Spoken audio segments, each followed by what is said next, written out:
On the line with us is Egberto Willies. He is an activist, radio talk show host, a blogger, a writer. His new book, It's Worth It, How to Talk to Your Right-Wing Relatives, Friends, and Neighbors. EgbertoWillies.com is his blog. Politics Done Right is the name of his show, and politicsdoneright.com is the website for that. You can tweet him at Egberto Willies. Egberto, welcome back to the program. It's been a while since we've talked. On the air, anyway. You and I talked on the phone on Sunday.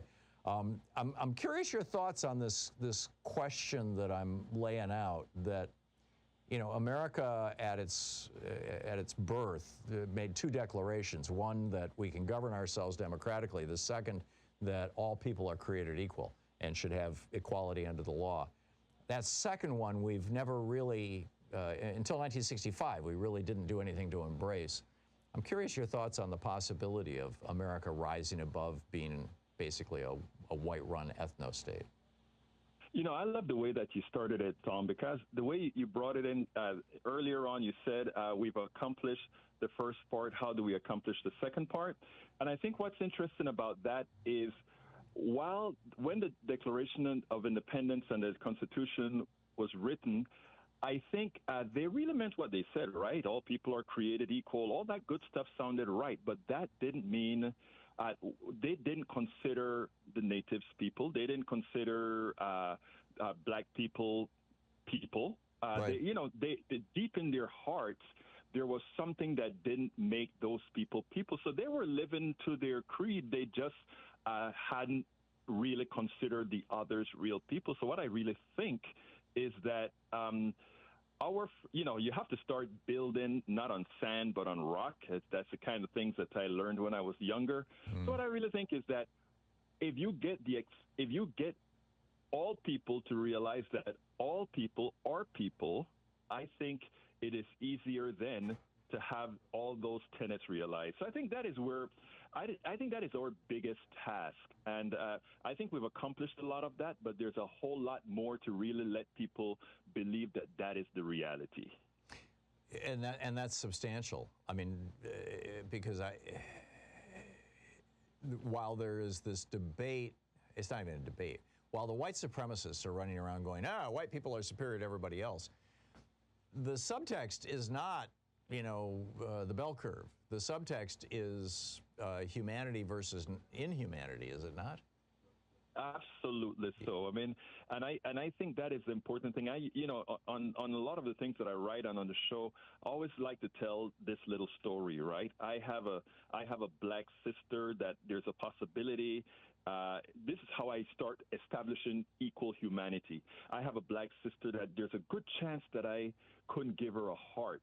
But yet, Tom, you as a white person, there's a good possibility that your heart will work in her. So those are sort of the things that you first get around the cultural thing and get into the science thing that first get the person realizing that sort of thing. And then after that, you can really get into the other things that make us equal. Now, you made an interesting point earlier in your show when you said that a lot of people are scared of equality, because I think a lot of people already understand the previous tenet that I brought up.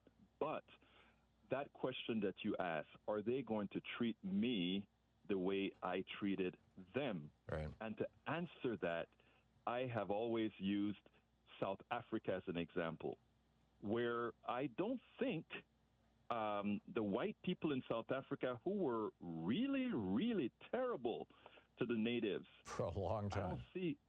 And I don't see them going through any issues, really, right?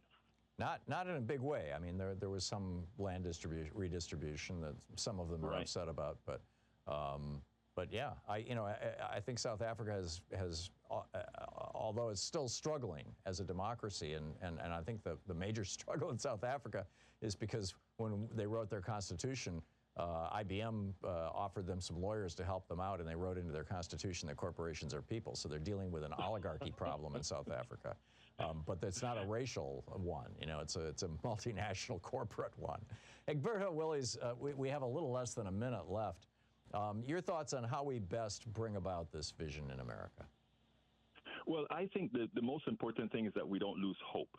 I don't want us to lose hope. I want people to start thinking, hey, we can accomplish this, because you know what, Thom, if you take a look throughout the country, things are not as bad as you see on TV. I speak to many of my Trump voters in this very red area where I live, and I tell you what, these people are people. And the truth of the matter is, when you speak to them on an individual basis, you find that there's a whole lot more in common. And I know that's a cliche, but guess what?